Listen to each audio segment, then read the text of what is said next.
घाटमा पुगेका मलामीले कविताको शरीरमा के देखेर भन्छन् सिङ्गो गाउँ नै उर्लियो। दर्शक पनि सेवारे पछिल्लो समयको नयाँ अपडेट समाचार ल्याएर तपाईँहरूमाझ उपस्थित भइसकेका छौँ। यस समाचारलाई अन्तिमसम्म हेर्नुहोला, साथै सम्पूर्ण नेपालीमाझ पुर्याउन सक्दो शेयर गरी सबै सामु पुर्याइदिनुहोला। यदि हाम्रो च्यानललाई अहिलेसम्म सब्स्क्राइब गर्नु भएको छैन भने सब्स्क्राइब गरेर हामीसँग जोडिनुहोला। प्रहरीले कविता सुनुवारको हत्यामा पक्राउ परेका आरोपितलाई सार्वजनिक गरेको छ।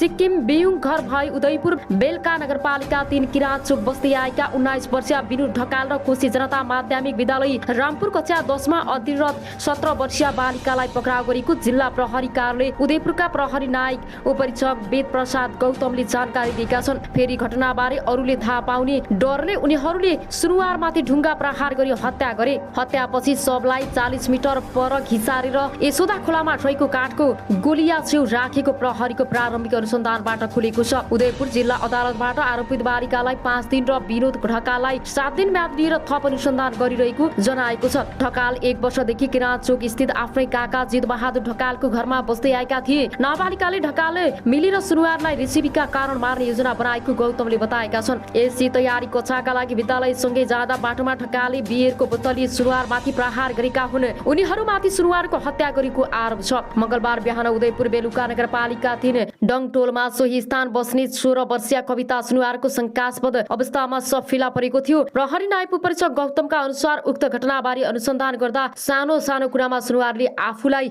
होच्याउने र चिच्याउने गरेको भन्दै आरोपित बालिकाले ठुलो बुबाको छोरा ढकाललाई सुनाएकी थिइन्। 2 हप्ता अघि नै कवितालाई मार्ने योजना थियो। त्यो दिन मैले नै पछाडिबाट बियरको बोतलले बजाएको थिएँ। नाबालिकाले 2 हप्ता अघि नै कवितालाई मार्ने योजना बनाएको प्रहरी समझ दिएकी छन्। हत्या भएको दिन बिहान 4:05 बालिकाले कवितालाई समय एसएमएस गरेर विद्यालयमा ट्युसनका लागि बोलाएकी थिइन्। तर उनी विद्यालय नपुग्दै बाटोमा हत्या गरिएको थियो। बालिकाका ठुलो बुबाका छोरा विनोद 1 वर्षदेखि उनकै घरमा बस्दै आएका थिए। विनोदको घर भने भारतको सिक्किम हो। कविताले स्कुलमा आफूलाई होच्याउने गरेकाले मार्ने योजना बनाएको बालिकाले बताएकी छन्। हत्याको विरोधमा मदन भण्डारी लोकमार्ग बुधबार बिहानैदेखि स्थानीय र विद्यार्थीले अवरुद्ध पारेका थिए। उनीहरू हत्यारालाई सार्वजनिक गर्नुपर्ने माग राखेका थिए। बेलका नगरपालिका 3 स्थित कोशी जनता माध्यमिक विद्यालय रामपुरको कक्षा 10 मा अध्ययनरत सुनुवारको एउटै कक्षामा पढ्ने मिलनसार साथीको योजनामा बेलका बाँसघारीमा हत्या भएको प्रहरी अनुसन्धानबाट खुलेको छ। घटनाको सम्बन्धमा जिल्ला प्रहरी कार्यालय परिसरमा बिहीबार आयोजित पत्रकार सम्मेलनमा आरोपित सार्वजनिक गर्दै एसपी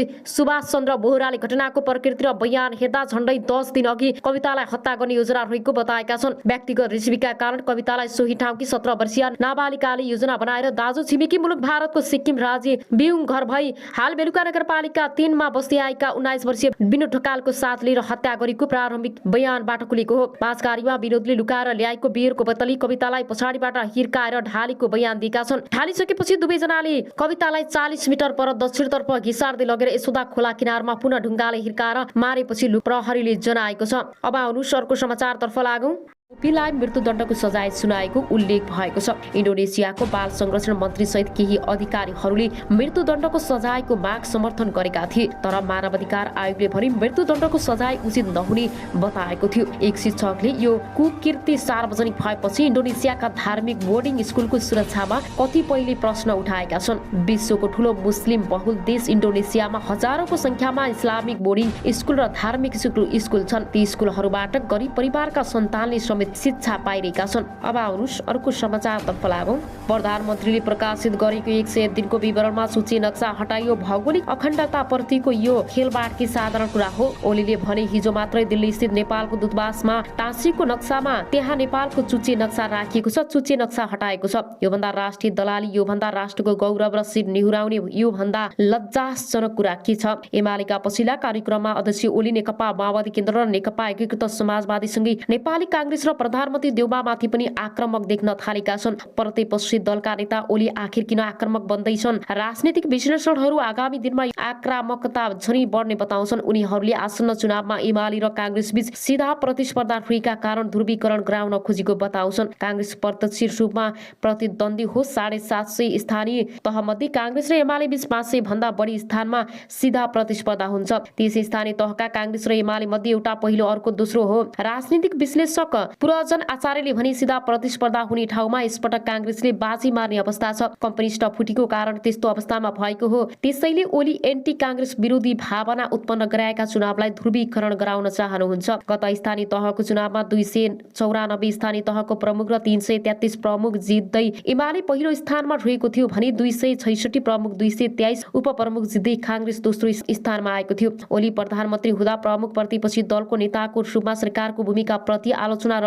विरोध गर्न नसकेको भन्दै काङ्ग्रेसभित्र सभापति देउबाको कडा आलोचना समेत भयो। त्यस अवधिमा पार्टीभित्र देउबा विरोधी कित्तामा रहेका रामचन्द्र पौडेल र शेखर कोइरालाहरूले भने विरोध गर्ने गरेका थिए। आचार्यका अनुसार तल्लो तहसम्म सम्बन्ध गठबन्धन बनेपछि ओली झनै आक्रामक देखिएका छन्। स्थानीय आवश्यकता अनुसार गठबन्धन तल्लो तहसम्म हुन्छ कि भनेर अलिकति तिल मिलाएको अभिव्यक्ति हो। काङ्ग्रेसको केन्द्रीय कार्य समितिको निर्णयपछि यस्तो भएको आचार्यले भने। त्यस्तो अवस्थामा आफूलाई क्षतिपूर्ति हुन्छ भन्ने थाहा छ। उनीहरूले काङ्ग्रेस टेको दिन थाल्यो भन्ने पनि भएको हो। त्यसप्रतिको आक्रमण हो। फलस्वरूप शुक्रबारको कार्यक्रममा पनि ओलीले काङ्ग्रेसप्रति कडा टिप्पणी गर्दै आरोप लगाएका थिए। उनले माओवादी र एकीकृत समाजवादीलाई लक्षित गर्दै काङ्ग्रेसले जहिले पनि खराब शक्तिसँग मात्रै गठबन्धन गर्छ भन्दै टिप्पणी गरेका थिए। काङ्ग्रेस जहिले पनि थोत्रो र पत्रु तत्त्वहरूसँग मात्रै एकता गर्छ र काङ्ग्रेसले जहिले पनि राष्ट्रियता विरोधी र लोकतन्त्र विरोधी शक्तिसँग एकता गर्छ। शत्रुसँग घाँटी जोड्न ओलीले भनेका थिए बिग्रिएका सडे गलेका बिउका माल लोकतन्त्र विरोधीसँग घाँटी जोड्ने अहिले होस् कि अहिले होस् काङ्ग्रेसको जात नै त्यस्तै हो। 2077 फागुनमा तत्कालीन नेकपा र गत भदौमा एमाले विभाजित भएपछि पुष्पकमल दाहाल र माधव कुमार नेपालप्रति पनि ओली पनि बढी आक्रामक देखिँदै आएका थिए। उनको आरोप छ गालीको निशाना अहिले काङ्ग्रेस र प्रधानमन्त्री देउबा बनेका छन्। गत मङ्गलबार काङ्ग्रेसको केन्द्रीय कार्य समितिको बैठकको 5 दलीय सत्तारूढ गठबन्धनलाई तल्लो तहसम्म लैजाने र स्थानीय चुनावमा तालमेल गर्ने निर्णय गरेको भोलिपल्ट नै अर्थात् चैत 16 मा भक्तपुर आयोजित कार्यक्रम बोल्दै ओलीले गठबन्धन गर्छौं भनेका छन्। गठबन्धन सजिलै छैन। भोलि लोभी पापीहरूको गठबन्धन कति गाह्रो होला विचार गर्नुस् त ओलीले भनेका छन्। चुनाव नजिकै गर्दा ओली यसरी आक्रामक बन्नुको पछाडि गठबन्धनै रहेको ठान्छन्। त्रिभुवन विश्वविद्यालयका प्राध्यापक खड्ग केसी पनि आसन्न स्थानीय तह चुनावमा प्रमुख प्रतिस्पर्धा हुने भएकाले काङ्ग्रेसप्रति उनी बढी आक्रामक भएको केसीको बुझाइ छ। छुटिएर गएका दुई नेता र पार्टीमाथि आक्रामक छँदैछ। पछिल्लो समयमा काङ्ग्रेस र देउवामाथि प्रहार हुनुमा आगामी चुनावमा मुख्य प्रतिस्पर्धा हुने शक्तिको कारण भएको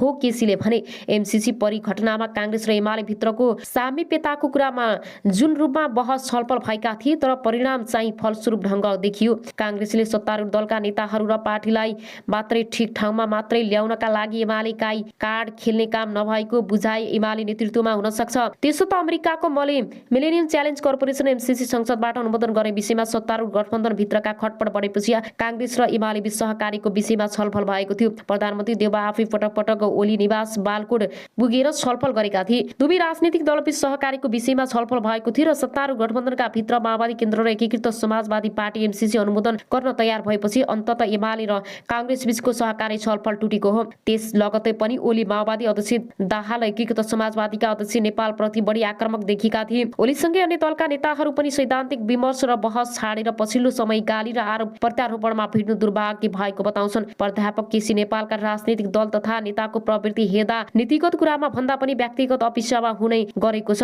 जुन दुर्भाग्यपूर्ण छ। राष्ट्रिय आवश्यकता प्राथमिकतामा बहस गर्ने जनमत निर्माण नहुँदा पनि सबै नेताहरू व्यक्तिगत अपेक्षामा लागेका छन्। अब अरू समाचार अस्पतालमा 6 जनाको उपचार जारी रहेको बीबीसी न्युजले जनाएको छ। मिचु आकनको सार्वजनिक सुरक्षा सचिवको कार्यालयको हत्याको कारण नखुलेको र अनुसन्धान जारी रहेको जनाएको छ। मिचु आकन र त्यसको छिमेकी कुआनाजुआतो मेक्सिनको सबैभन्दा बढी हिंसा हुने क्षेत्रको रूपमा चिनिन्छ। लागु औषध कारोबार र अन्य अवैध गतिविधिका कारण विभिन्न समूहबीच छनप हुने गर्दछ। गत महिना मात्रै मिची आकनमा भएको एक आक्रमणमा 17 जनाको मृत्यु भएको थियो। मिचु आकन विश्वमा सबैभन्दा बढी एभोकाडो उत्पादन हुने क्षेत्रको रूपमा पनि चिनिन्छ। गत महिना त्यही कार्यरत एकजना अमेरिकी निरीक्षक माथि सुरक्षा खतरा आएको भन्दै अमेरिकाले एभोकाडो निर्यातमा रोक लगाएको थियो। अब आउनुहोस् अर्को समाचारतर्फ लागौं। पार्टीलाई कमजोर बनाउनेहरू बाहिरीदार राम्रो प्रकाशमान। नेपाली काङ्ग्रेसका नेता प्रकाशमान सिंहले काङ्ग्रेसभित्र बसेर काङ्ग्रेसलाई नै कमजोर बनाउनेहरू पार्टीमा बस्नुभन्दा बाहिरीदार राम्रो हुने बताएका छन्। आज नयाँ बानेश्वरमा आयोजित एक कार्यक्रममा उनले पार्टीको निर्णय सबैले माग्नुपर्ने भन्दै निर्णय माग्नेहरूलाई पार्टी छाड्न भनेका हुन्। चुनावमा गठबन्धन गर्ने निर्णयप्रति असन्तुष्ट नेता कार्यकर्ताहरूलाई लक्षित गर्दै उनले सो साधारण राखेका हुन्। काङ्ग्रेस केन्द्रीय समिति बैठकको आगामी चुनावमा गठबन्धन गर्ने निर्णय गरे पनि शेखर कोइराला पछिका केही नेताहरूले गठबन्धन गर्न नहुने बताउँदै आएका छन्।